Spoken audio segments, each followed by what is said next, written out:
Welcome to the First Things First podcast. And first things first, we need you to subscribe and leave comments letting us know what you think of the show. We're listening.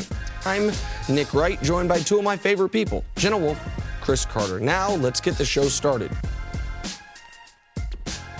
Oh, hey there, everyone. Welcome to First Things First. I'm Jenna Wolfe. That's the Hall of Famer, Chris Carter. As always, this is Nick Wright. It is Monday. It's good to be here. How's everybody's weekend? Good. Yeah? Good. Great football weekend. Great football weekend. It was horrifying. Made a couple nice bets. Yeah. The Chiefs, why do I let them pull me in, CC? Because you're from Kansas We're City. looking this way. Yeah, no, I'm ashamed to even look in the camera right now. I should have known better. Maybe you should look at getting another T-shirt. What is it? It's Kansas City is for chokers. That's what is what the T-shirt should say. And I think we'll sell a lot of them. I think we'll sell a lot of them. I was rooting for you, Nick. I even tweeted out something rooting for you. I think that tweet was actually the moment the game changed. So thank you, Jenna. You are. Appreciate I can't say I was rooting for him, but I was betting on the other team. Oh my. Well, there were three other games that tried to redeem themselves this weekend. And let's start with one of those games, the Panthers and Saints. Cam Newton versus Drew Brees, overstyled versus understated. And this one went to New Orleans. Drew threw for 376 yards and 2 touchdowns. And it turned out the Saints needed all of that as they were held to just 41 yards on the ground. On the other side, Cam Newton had 349 yards and 2 touchdowns in the loss. So Carolina's going home. Saints are marching on. Both quarterbacks spoke after the game. We knew this was going to be an extremely tough task. We knew we needed to play a near flawless game and make the plays when we needed to make them. And we were able to do that, and it was a team effort. And so there's no better feeling than knowing that, man, you just won, and not only won, but you won a playoff game as a team, and now you're on to the next one. We didn't come here, just to get a shot. We came here to win, and that's what we didn't do. I kind of caught a sense of a lot of people just being satisfied with being in the playoffs. But neither here nor there, I will learn from this, and I will get better from it. We talked all week about whether the Saints could beat this Carolina team 3 times in one season. They had beaten them twice coming in. CC, I'll start with you. What was your biggest takeaway from this game? A very good football game, and you could see the biggest takeaway would be that New Orleans is a more balanced team. And I think that this might be not the most talented team that Drew Brees has played on, but it's a one that they don't rely on him. But, man, is Drew Brees a great quarterback. And I just think in this era with Brady, with Manning, with Ben, with Aaron Rodgers, this guy right here does not get the credit that he deserves. If you look at Jen, he is probably the best passer of the football that we've ever seen from a percentage standpoint. Not the best arm, not the best height, not the best football measurables, but as far as throwing the football. Nick, you have those blind reveals. Man, if we had a blind reveal with him, you would never believe. This guy is barely 6 foot. He owns 4 of the top 10 all-time completions percentages. He just completed this season 72% of his passes. Now, everyone's talked about Kamara this year, Ingram. Yes, it's been great. But you take them away, they have 40 yards rushing yesterday. And who took over? And the reason why this team is so scary, because arguably, he's the best quarterback in the playoffs. Even with Brady and Ben, you could compare Drew Brees or put them on those teams, and those teams would not miss a beat. So for me, the biggest takeaway was, man, are we really giving this guy enough credit for how good he is? And there is no bigger thing for a quarterback than throwing accuracy. And that's what you're able to see with Drew Brees. It was a pleasure to see. He is truly one of the greatest players, and we need to give him his due respect while he's playing. It was a remarkable performance by a remarkable player in Drew Brees. If going into that game you had told me the Saints were going to run the ball 22 times for 41 yards, that Kamara and Ingram were going to combine for 68 yards from scrimmage, 68 on 21 touches, that Cam was going to play a brilliant football game, a game better than his 105 passer rating and 349 yards really even dictate given the circumstances, and that Carolina was going to win the turnover battle. I wouldn't have thought there was any way the Panthers could lose that game, but they did because this year the Saints have a luxury no team to me in modern memory has, which is our backup plan is one of the 10 greatest quarterbacks ever. Think about that. Their backup plan going into games is if we can't get Ingram going and we can't get Kamara going, we are going to go to our first ballot Hall of Fame quarterback. And that's why the Saints were able to hang on this game. That's why I didn't think their defense was particularly great, except for they made 3 key third down stops in the red zone. In this NFL, all you have to do is be good in the red zone. Yep. I mean, we talk about New England all the time, but you can see, man, what it does when you hold a team to 3 points. Man, it's a huge momentum swing for the defense. And if you can do it multiple times, which they were able to do. Or on the Panthers, not their opening drive, but their opening extended drive, hold a team to 0 points. And that wasn't even the defense doing it. Cam puts the ball on Kalen Clay's hands. He drops it. Then Graham Gano, who, I mean, not to bring up bad memories, it reminded me of Gary Anderson in the 98 Vikings. Graham Gano came in. No, it's not Gary Anderson. Don't bring that up. I apologize. And it's actually, we were actually in the NFC playoffs. Don't do that. This is the wild card right Hold up. And the guy went on to play great afterwards. I only said that because Gary in that year hadn't missed a kick all year until he did in the playoff game. Graham Gano had missed 1 kick all year. He was 44 for 44 in his Panthers career on kicks inside the 30. And what happens on his opening kick of the game? He shanks it right. So the Panthers don't leave 4 on the board. They leave a full 7 on the board because of that. And that's where I want to talk about the other quarterback, Cam Newton. Because, man, I've watched enough Cam in my life and in his career to know when something like that, a stomach punch goes against him early, you're usually not going to get his best performance. And Cece, we were texting throughout the game. I thought Cam was outstanding yesterday. The only player on the field better than him was Drew Brees, and it was close. I thought Cam overcame that. He overcame his total lack of weapons, aside from Greg Olsen. Yes. And I mentioned the Kalen Clay drop in the end zone.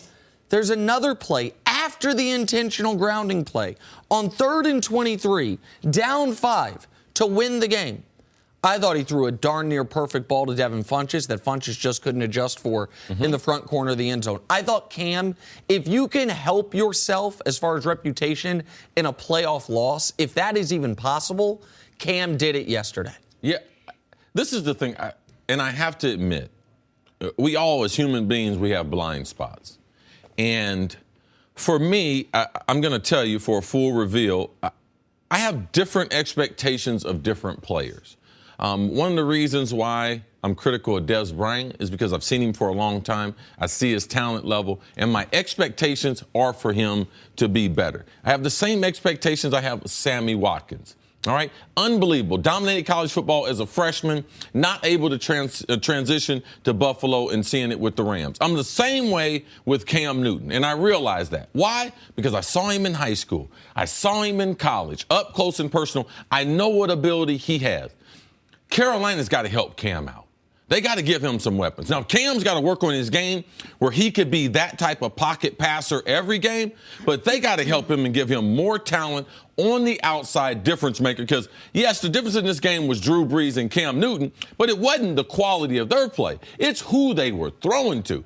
I mean, Michael Thomas, Teddy Ginn. I mean, Drew Brees, both of his running backs. So, Carolina, I know the team's up for sale. Man, get yourself some explosive players to be able to help out one of the great young players we have in the league in Cam Newton. Look, clearly Carolina came in with a game plan that they executed perfectly. Stop the run. That's what they wanted to do. They had these 2 guys that had played lights out in Kamara and Ingram, and they did just that, held them to 40 yards. What they didn't account for was Drew Brees playing as well as he could possibly play, spreading the ball to, like you said, to as many different weapons as you possibly can. And so we're going to talk about this a lot throughout the show, but I'm just curious as to something you said earlier, which is why do you think it is that Drew Brees doesn't get the respect of the other guys, the Tom Bradys, the Aaron Rodgers, all these guys that are doing the same thing if his completion record? It can't be his height. Well, this is the thing. I think that we're in an era that's very, very strange.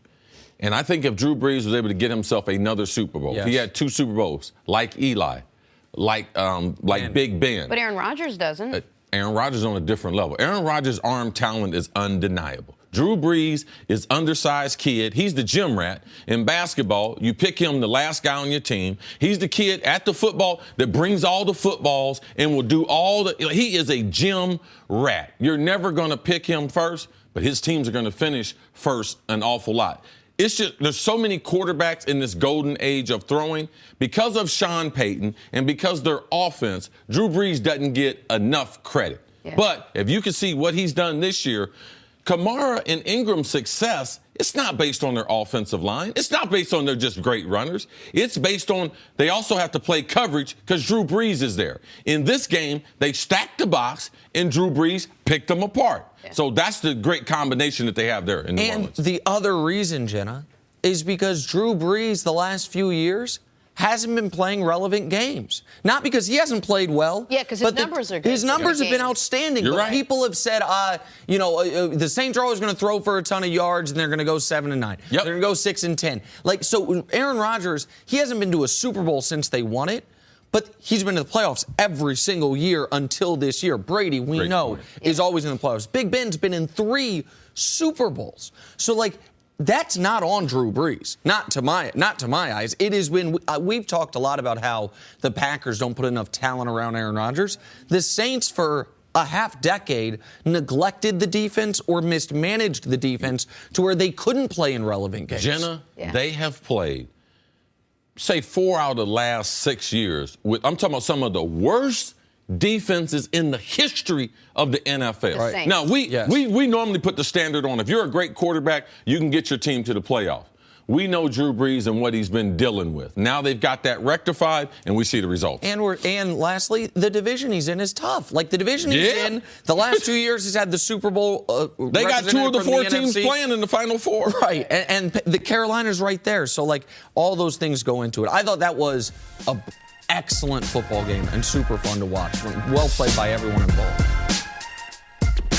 All right, so the Falcons took care of business Saturday in Los Angeles. They beat the Rams 26-13. Matt Ryan threw for 218 yards and found Julio Jones for an 8-yard touchdown to seal the deal in the fourth quarter. Julio finished with 9 catches for 94 yards. This spoiled a decent playoff debut for one Jared Goff.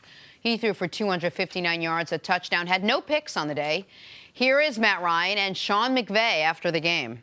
We're not here just to get here. We want to make noise while we're here. And so, this is what it's all about. It's about giving yourself the opportunity, this time of the year to compete and play in games like this and to win games like this. I don't think this game was too big for our players. We're a young football team. We didn't make enough plays tonight to be able to get it done, but I don't think that means that it was too big for our guys. I do think that they'll look at it and say, how can we learn from the things that occurred in this game if we're fortunate enough to even be in this position again? Still excited at his post-game press conferences. Win or lose, season's over. He's still excited. So we talked about this high, potent Rams offense, that there was nothing that could derail them. They were running the ball. They were throwing the ball. They were just on fire. What happened to them yesterday? Anytime you're an offensive-dominated team and you get into a tournament, this is not basketball where you're playing a series, 2 out of 3. So a lot of times the best team is not going to win. It's who can play the best football. Now, the Rams, I can guarantee you today that they are a lot more conscious as far as the pressure and some of the things that happen in a playoff game that are different than the regular season. Now, they can stay there with their same lie and be like, you know something? Inexperience doesn't play a part. But you know who always says that? It's not the team with experience. Right. It's always the team with inexperience. Oh, it doesn't matter. I talked to you about that. Yeah, inexperience, it don't matter till you do a TV show and you've been doing radio. It does matter. Repetitions do matter. How you play the playoff game is different. Now, Todd Gurley only getting 14 carries, that's one of the reasons why they are packed up and playing golf today. Another reason is... Before you move on, I just want to tell the audience, it wasn't 14 carries like Alvin Kamara only had 10 because it was unproductive. Right. 14 carries for 101 yards, over 7 yards per carry, so they were productive carries. Go ahead, CC. And their inability to score touchdowns in the red zone, not be able to punch it in. I think they were 1 for 4 in red zone trips. That right there, when you are a young football team, it's going to hurt you. Now, I'm not going to say they played the game where the lights and everything were too big for them, but they didn't play like they did during the regular season. Their defense I know we talk about Aaron Donald. They need to play the run. I mean, I tried to tell you, those sack-happy teams, they rush the passer on every single play. In Atlanta, we've been chastising them all year. Steve Sarkisian, he went back to the Coliseum where he was the head coach, and he dialed up a game plan that was very, very productive. We're going to run the ball. We're going to get Julio Jones involved, and Matty Ice played to the level of which we had expected. This is a good football game for the Atlanta Falcons. All right, you mentioned it, but I just want to reiterate. The lack of touches for Todd Gurley was a tough one to swallow if you're a Rams fan, because this was a close game at halftime. It's not like they were getting blown out. It was 13-10 at halftime. Just for some context, the Falcons running backs, who I think everyone feels like played pretty well, 32 carries for 106 yards. Todd Gurley. Over 7 yards a carry. No, that was the Falcons running backs, 32 for 106. Right, yes. And then Gurley, 14 for 101. So 18 fewer carries, almost the same rushing yards. I'm going to point out something. Now I'm going to kind of sway into CeCe's lane. Sometimes when I do this, he starts to smile because I'm totally missing it, but I'm going to take the risk. The Rams have been doing something very interesting all year, which is with their young quarterback and their young coach. He has been talking to Jared Goff until the final cutoff moment. They talked about it on the broadcast. They cut off the mics at 15 seconds. So they let the defense line with whatever personnel's out there.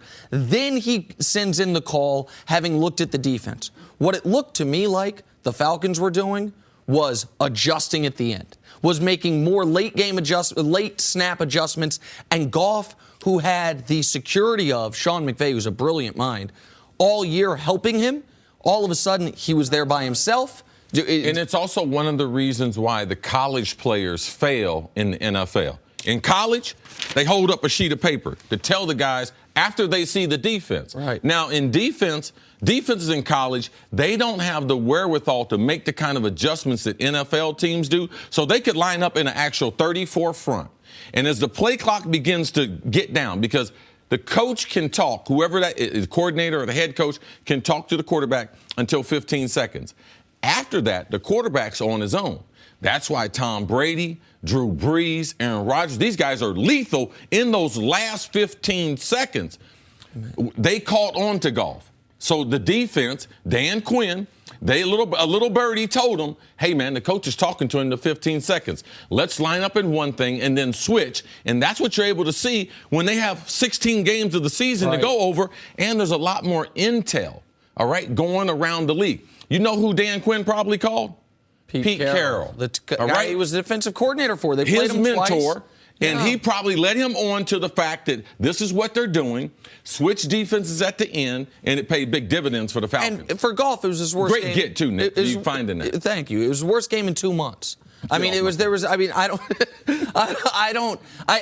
Goff wasn't terrible, but it was the worst game he's played in a couple months. It was the highest scoring offense in the league, averaging 30 points a game. They scored 13 points in the whole game. What was disappointing to me, Jenna, was yeah, they did look inexperienced. And Farrell Cooper, the punt returner, had a tough game. Yes. And things went against him early. I mean, that was 13-10 at halftime.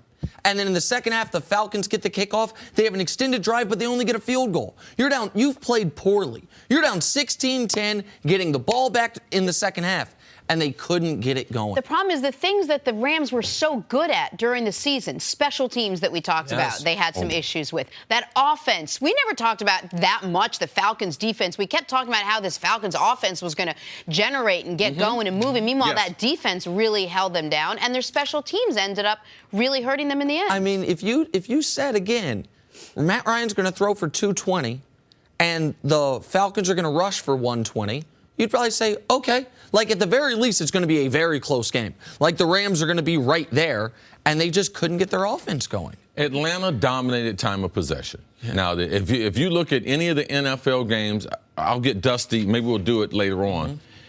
If you 15 minutes on the plus side in time of possession, 37 minutes to 22, there's a good chance, unless you turn the ball over in those 30, unless you do a Peterman and throw 5 picks or something, like, you are going to win that football game. Great game plan by Atlanta.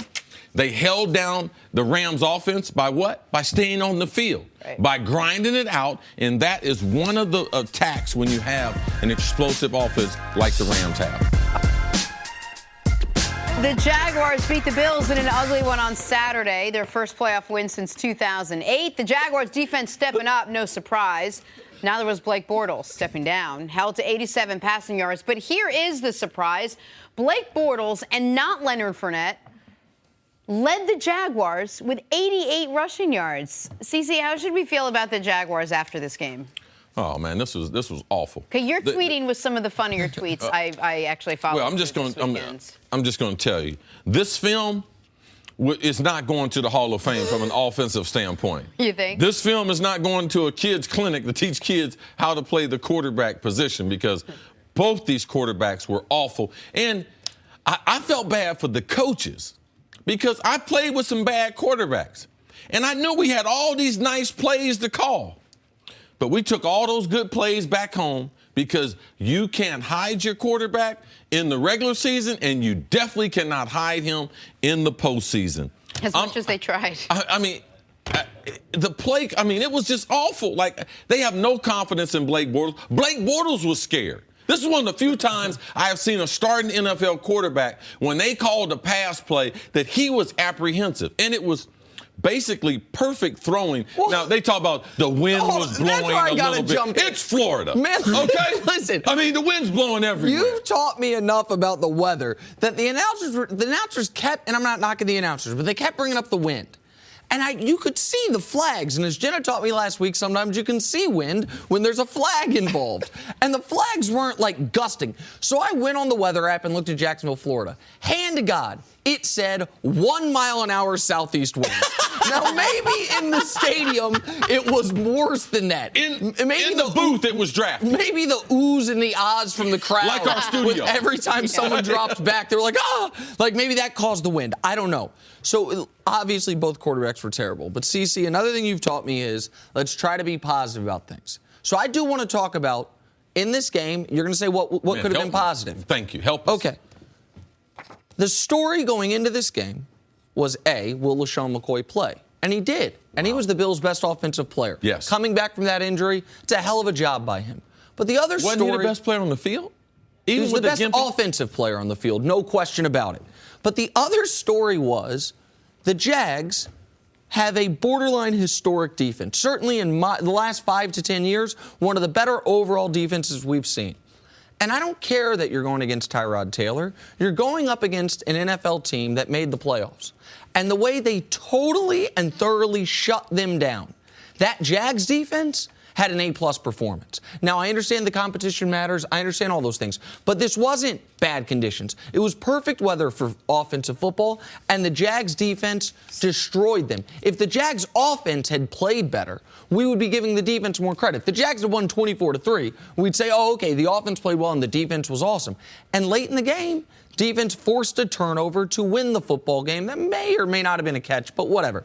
So I do want to give the Jags defense. That's been their calling card all year. They were excellent yesterday. Was this one of those, CeCe, was this like an old school gritty battle of defenses, or was this just a terrible game? Jenna, we could do that and we could put a dress on the pig, but it's still a pig. I'm trying. Okay? This game was ugly. Now,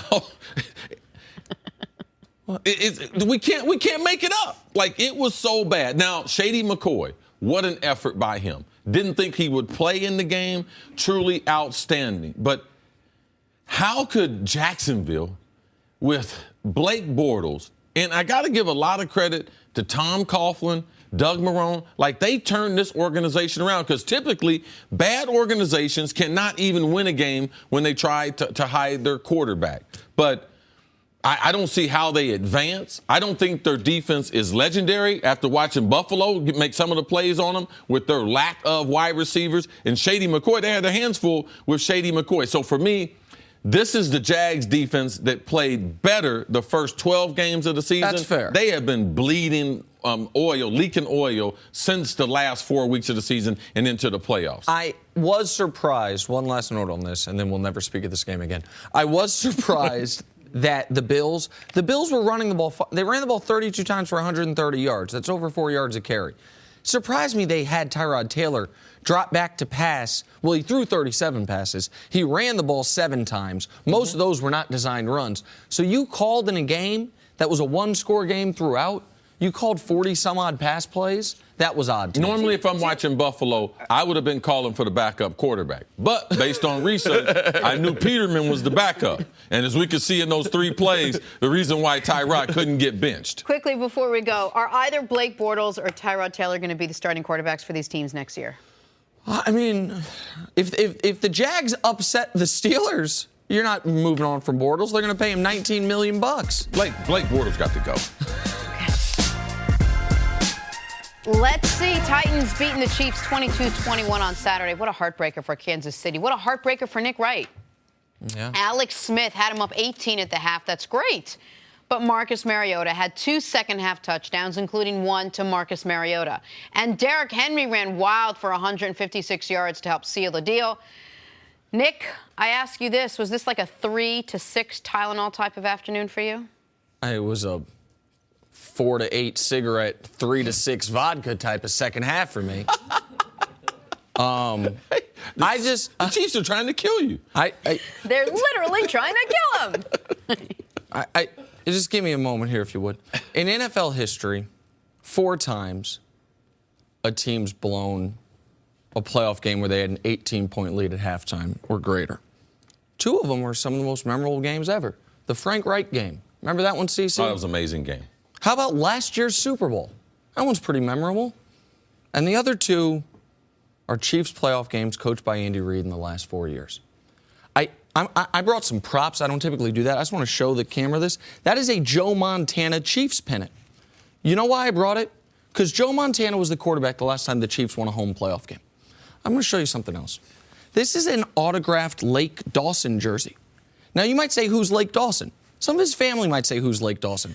I'm going to bet... Notre Dame graduate, wide receiver for the Chiefs. Only person in the world that has an autographed Lake Dawson jersey. That's how long I've loved this team.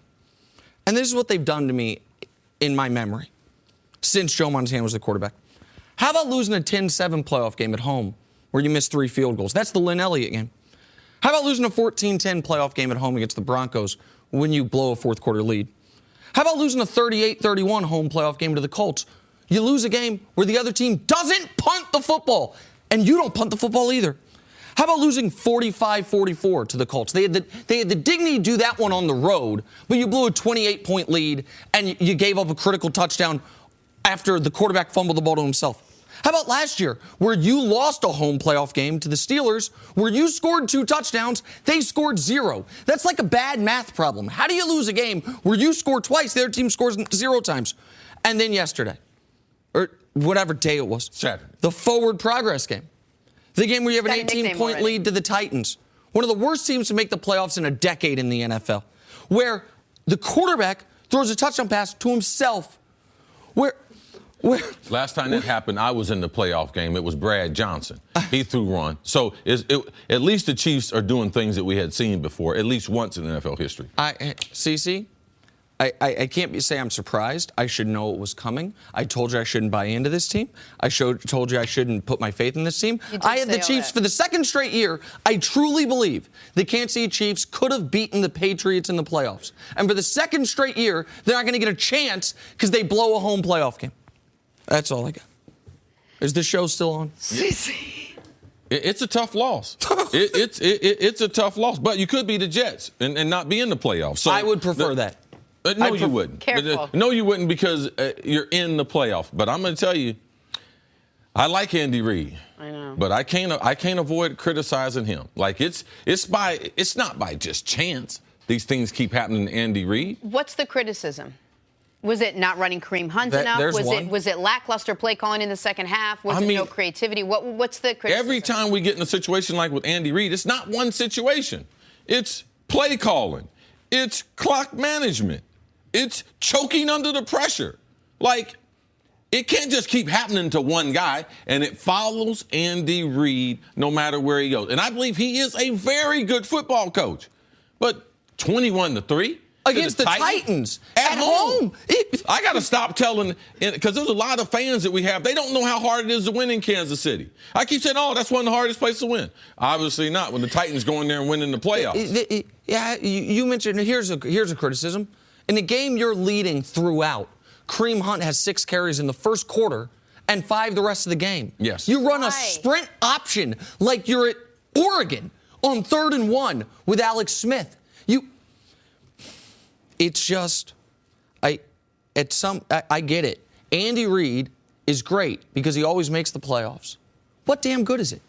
Why do I want? You said I don't want to be the Jets. What I don't want is new and inventive ways to hate sports. I want to know That's not what I want. happened. I want to know why it happens. I want to know what it is about Andy Reid or this team or Alex Smith or Kareem Hunt or whoever it is that makes this team So do I, Jenna. lose. There is no answer. Why change play calling in the second half? Why do that? Well, it was interesting, too, after the game that Andy Reid talked about, because what we thought about going into the game was they had won 4 in a row, and they had changed the play caller.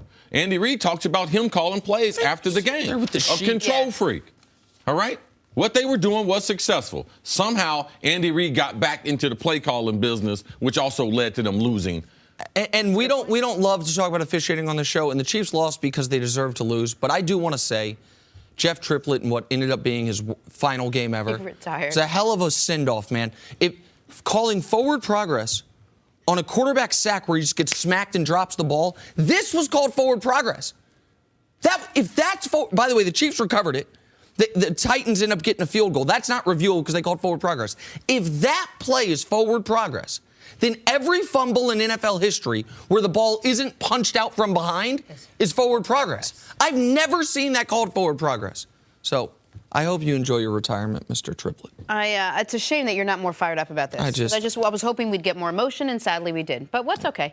All right, let's move on, and we'll let that sit and marinate for just a little bit. Is Belichick going to coach Chiefs next year? On Friday, we did talk about the bombshell story out of New England about a rift between Bob Kraft, Tom Brady, and said Bill Belichick. And just as a refresher, Brady reportedly asked Kraft to force Belichick to trade Jimmy Garoppolo, leaving Belichick, quote, frustrated and demoralized. Now, the trio released a joint statement calling the report exaggerated and inaccurate. More fuel to fire, though. Belichick reportedly sees an opening to coach the Giants, a team both coordinators, Matt Patricia and Josh McDaniels, also interviewed for over the weekend.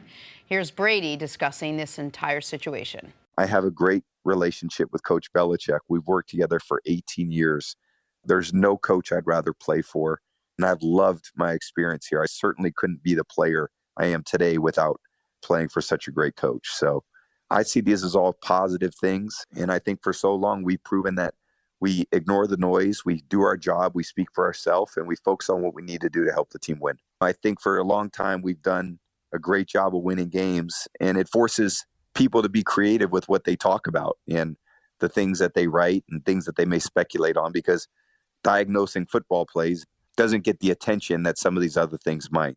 So, guys, we live here in New York, so it's hard not to hear everything that was going on the last couple of days about the potential opening and Belichick maybe coming in, and it was really blown out of proportion. But let's just sort of leave this where it is. With what you know right now, CC, would you be surprised if Bill Belichick left New England after Yeah, I'd be this shocked. season? Yes, absolutely. Why would he want to work for another owner? Like, why would he want to do that? Why would he want to change? He can't change the culture in the Giants. How long does it take him to do that? 3 years? 2.5 years? I mean, I don't think Belichick's in the position where he does not like his situation as far as with the Kraft family. He is the general manager. He manages the salary cap. He controls everything in New England. And I don't think Bill would be interested in coming to New York. Bill's got the Boston media under control. All right? The national media that comes to Boston, they're under control because he has set kind of a template for how everything's going to be conducted there. I don't think he can recreate that anywhere else. And I think his relationship with Mr. Kraft. Now, you have to realize, too, Tom Brady's statement saying that, this is just noise. Well, I've been around long enough, Tom. I've covered your whole career almost. I was here when Spygate happened. Remember that? Nothing happened there. They're just rumors. People don't like us. What about Deflategate? I was around when that happened, too. Remember that? People spreading rumors about us. No one touched the balls. Got penalized for both of those. Now, all of a sudden, they're saying there's a rift in the... I'm not surprised by that because all relationships, marriage, business, you have tough times. But Mr. Kraft realizes he has someone special in Belichick. Belichick can't be forced to trade Garoppolo before the trade deadline because it didn't make sense to keep him once they had started the season. They couldn't franchise him. They had offered him a long-term contract.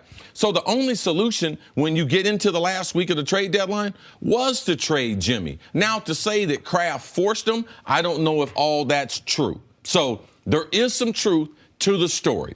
How much of it is true and worrying about Belichick going to the Giants, I have zero worries about him being the coach of the New York Giants in 2018. I can't key on a specific team he would go to. I think the Giants are interesting because he has a history there. He's clearly an East Coast guy. From everything I read about him, he really likes like Nantucket in that area, and so the idea of him coming out west doesn't seem to really be attractive to him. The reason that I would not be nearly as shocked as Chris is in these stories, I always try to ask myself, okay, who's talking? Who is the person that decided it is in my interest to get this information out there? And it is either Bill Belichick and someone close to him, in which case there is enormous validity to it, or if it's not Belichick, he knows it's not him. Then it has to be someone either with Tom Brady or Robert Kraft. This story doesn't get published without someone close to one of the primary three people, not by that journalist, without either one of those primary three people talking to him off the record or someone incredibly close to him. So either Belichick is the one talking, in which case he obviously wants to set the narrative he could leave, or Belichick is coming into work the day the story publishes and saying, wait, who wants to set the narrative that I could leave? And so that's why I can't brush it aside. Chris brings up, I think, great points that we had overlooked about how hard it is to put together a staff, how hard it is to set a culture. Even the video stuff, nobody thinks about that. I think all those things are important points. And so I can't it's not as easy as, just pick up and all of a sudden where you go, your New England culture's there. Also, we haven't put in, you can't move laterally in the NFL. Bill Belichick, he is the general manager. He's everything. So he couldn't go to the Giants unless the Giants gave him draft picks. All right? John Snyder tried to interview. He's the general manager. Green Bay put in a request for him to interview. Seattle denied the request. But he can't interview. But he can go to Green Bay. But he can't. Now they hired someone. But it would have taken compensation draft picks. It would take draft picks and some other things to be able to get Belichick. And we don't know what Belichick's contract is. We act like we know what's going on in New England, and we don't. The one qualifier there is, with the last point you said is exactly right. We don't know what Belichick's contract is. For all we know, this is the last year of his contract. It's probably not, but like you said, we don't know. It was reported this week and he makes $12 million a year. No one knows. We don't know what his official title is. So you're right. We don't know that he even is able to leave, but we also don't know that he definitely can't leave because they are very opaque with what his exact contract is. Well, this is the thing we know. He can't leave without compensation. That right there I can say. Okay.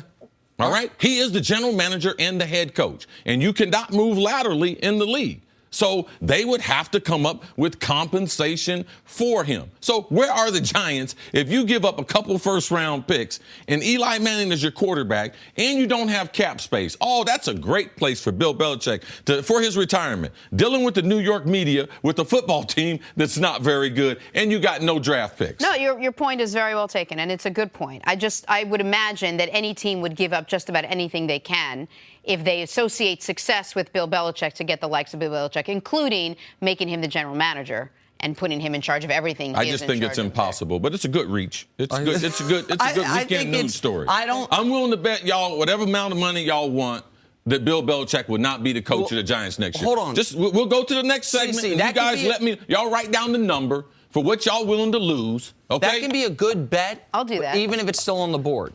If it's write down the number. Okay. That y'all are willing to lose. All right. You're gonna need some odds because it's not 50-50. Well, you just told the people. 0%. You told the people. Oh, it was on the board, CC. No, I'll give y'all 2-1. Write down the number. That would say it's Bill Belichick will be the coach. Why would I trade away? 8-1. Why would I trade away my two backups and leave Kraft and them with nothing but an old quarterback? If you're mad, you might do that. Okay. Yep. Hey guys, it's Nick Wright. Thank you so much for listening to the First Things First podcast. But before the show moves along, I want to tell you about another great podcast available from Fox Sports. It's the Maybe I'm Crazy podcast with Joy Taylor. You know my friend Joy from Undisputed, but on Maybe I'm Crazy, she's breaking down the biggest stories in the world of sports in only a way Joy Taylor can. Does any other podcast beside Maybe I'm Crazy have loser power rankings? I don't think so. So check out the Maybe I'm Crazy podcast with my pal JT every week from Fox Sports. Let's move on to tonight's big game. It is Alabama. It is Georgia. It is the College Football Championship. Georgia coming off a crazy win against Oklahoma, needing 2 overtimes to beat Baker Mayfield and company in the Rose Bowl. Alabama had a much easier time beating Clemson in the Sugar Bowl. Sugar beats roses. Bama coming in as a 4-point favorite in this one. Here's what Kirby Smart and Nick Saban have to say about the big game. We're honored and privileged to compete against what's a great program, and they've done a tremendous job. And I think it's kind of lost in the shuffle of how well they have been able to compete at a high level for a long time and almost take it for granted at times. I think it's 2 great teams. It'll be a great competitive game, and our players are certainly looking forward to the challenges and the opportunity of playing in a championship game. This one's confused you all morning long, CC. Who you like in this one? It's not confusing. It's just hard to bet against Alabama Okay. because I know their roster. Kirby Smart in his second year in Georgia, he does not have that roster where he wants it. Now, Kirby Smart was the #1 recruiter for Alabama for a long, long time, also being their defensive coordinator. So not only is this about supremacy in the SEC, but this is about recruiting. Nick Saban, one of his favorite states to recruit, it neighbors with Alabama, is Georgia. There are a lot of good football players, probably more good football players in Georgia per capita than in California, Texas, and Florida. All right? They don't have as many people, but per quality capita, players. Yeah. So there's a lot of messages going on here. This is Nick Saban's system that's gone on to Georgia. Now, is Georgia the team that stands up to Alabama? They've been in the college playoff in all 4 years. They've lost twice of those. Both times they were a huge favorite and got upset. I'm calling for the upset in this one. Georgia beats Alabama. Georgia's defensive line gets after the quarterback, creates some turnovers. This Alabama team is good, but it's not one of the great teams that I've seen. And now there are other teams. It may not be fair, because it is good enough to win the national championship. Right. But, man, they've been so dominant and done it for a long time, but their skilled players on the offense side just aren't as good as they have been. It's a testament to what Alabama's done the last decade. Yes. That a team that is not one of their 4 best teams they've had over the decade might win the damn national title. Like yes. you're Yes. you're not saying they're a bad team. It's just in comparison to the great teams that we've seen. So Nick Saban is an interesting guy. I don't know if you saw this. On Tuesday, after the college semifinal, you know what he had Alabama doing? Practicing in shoulder pads, full practice. Like, we're not taking it light. I know you guys have played a full season. I know you guys just came off the biggest win of the year against the defending national champion. Go put the pads on and hit on Tuesday. We're going to treat it just like a regular Monday practice, whatever it would be, given the fact the game was on a Monday. I feel like that's not the practice, but the mentality that we've been here, this is nothing new, is a big edge. You look at the Georgia players, that true freshman quarterback. Yes. The biggest game of his life was the SEC championship game. Then the biggest game of his life was last Monday. Now the biggest game of his life is today. 3 games in a row, he's played what was, up to that moment, the biggest game of his life. The guys on Alabama that matter, all of them have played for a national title. Almost all of them have won a national title. Yes. They've been playing in enormous games. This is tied for like their 3rd biggest game ever. That semifinal game was like tied for their 6th biggest game ever. I feel like the experience, even though I think Fromm is a more talented passer than Jalen Hurts, I don't even think that's debatable. Yes. I think this is where I think experience is going to matter. This is where I think coaching experience is going to matter. And you don't have to beat Alabama, what we have seen, unless it was LSU a decade ago. Yep. You need a dynamic run-pass option at quarterback. Dual-threat quarterback. Georgia's going to try to beat them playing Alabama's game. I don't love dynasties in college sports, so I am rooting for Georgia. I can't pick against Alabama when someone's trying to beat them at their game. I think it's a close, low-scoring game. If I were to bet it, I'd bet the under. The way I'm going, that almost assuredly means take the over, America. But I like Alabama in this one. One thing about the freshman quarterback of Georgia, Fromm, he will be playing in the NFL one day. Okay. Now, he might look like a freshman tonight, but one day he'll be playing on Sunday. He has all the things that you would want in a young quarterback. I'm Jenna Wolf, and thank you for listening to the First Things First podcast. Make sure to subscribe and tell your friends, family, and coworkers about the podcast, which, by the way, is available on iTunes and all your favorite podcast apps. You can catch a fresh new episode every Monday through Friday on FS1, starting at 6:30 a.m. Eastern, 3:30 a.m. Pacific. So long, everyone.